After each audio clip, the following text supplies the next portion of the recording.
මේ MCQ ගණන් සමහරවිට ඔයාට A level paper එක හම්බෙන්නේ එසේ එකක් විදියට වෙන්න පුළුවන් නේ.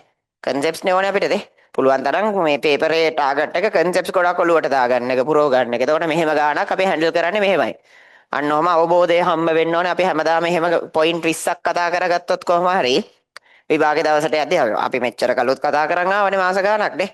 එතකොට ඉස්සරහටත් ඕක කරාමනේ ලොකු point ප්‍රමාණයක් ඔළුවේ තියෙන අන්න ඒකෙන් ප්‍රශ්නයක් ගොඩ දාගන්න එක තමයි වැඩේ. තේරුණාද? ඒ අතරේ ඕගොල්ලන්ගේ පැත්තෙන් සයිඩ් එකෙන් වෙන්න ඕන ප්‍රොජෙක්ට් එක තමයි පාස් පේපර් ප්‍රොජෙක්ට් එක. තේරුණාද? ඒක තමයි ඕගොල්ලන්ගේ පැත්තෙන් යන්න ඕන. අනිත් එක ඔය විවරණ පොත් එහෙම කියවන්න. හරිද? දැන් ඔය ළමයි විවරණ පොත් එහෙම කියවන්නේ ඕඩම් වැඩක් නැහැ වගේ කේස් එකක් තියෙනවා සමහර කට්ටිය ගොළුවේ. නෑ ඒක තාම අදටත් ඉතින් මම දැකලා තියෙන MCQ වලට තියෙන හොඳම එක්ස්ප්ලනේෂන් එක රෝසස් එකේ විවරණේ තමයි. ඒක හරි ක්ලීන් නේ. හරි ක්ලීන් එක්ස්ප්ලනේෂන් එකක් තියෙන්නේ. තේරුණාද? මිනිහට ඉතිච්ච භාෂාවෙන්ම ලියලා දාලා එච්චරයි. මේ ඒකෙන්ද ඒවා රෙෆර් කරන්න. ඒක රෙෆර් කරනවා කියලා විවරණ පොත මුලේ දාකට කියවන්න එපා. ඒගොන් වැඩෙත් සමහර කට්ටිය කරනවා.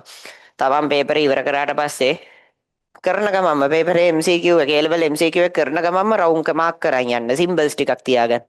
වැඩිපුර වෙලා ගියේ ඒවා කියලා සිම්බල් එකක් තියාගන්න. කතිරයක් හරි මොකක් හරි. ඒ කියන්නේ ඔයාගේ ප්‍රශ්නේ කරලා හැබැයි ඔයායකට දුක් විඳ වැඩි කියලා ඔයාටම තේරෙනවා.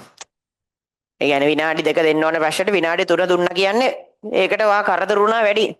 ඒ කියන්නේ බොහෝ දුරට ඔයා කරලා තියෙන හොඳම ක්‍රමය නෙමෙයි. ඒවට මාක්කයක් දාගන්න ඕන. ෂුවර් නැතුව උත්තරේ ගහලා ගියවට මාක්කයක් දාගන්න ඕනේ. මොකද එතනට අදාළ ෆිසික්ස් එක ඔයා දැනන් නෙමෙයි හරියට කරලා තියෙන්නේ. නැත්තම් ඔයාලට ෂුවර් වෙන්න බෑ. ඊට පස්සේ පේපරේ මාක් කරාට පස්සේ වැරදි ටික තියෙනවා. ඒතකොට ඔන්න ඔහම කැටගරිස් තුනක් තියෙනවන්නේ. හිතන්නකෝ ඔය කලෙක්ෂන් එකේ 20ක් තියෙන්නේ කියලා. එතකොට නේ ඔය ටික ඔක්කොම එකතු වුණාම 20. අන්න ඒ 20 විවරණය කියවන්න. තේරුණාද? ඒ 20 විවරණය කියන්නේ. එතකොට ඔයාලට ගොඩක් වෙලා ගිය ටිකට කෙටි ක්‍රම තියෙනවා නම් විවරණයෙන් අහුවේ. වැරදිච්ච ටිකේ කොහොමත් බලාගන්න බෑ ක්‍රමේනේ. අන්න එච්චරයි. තේරුණාද?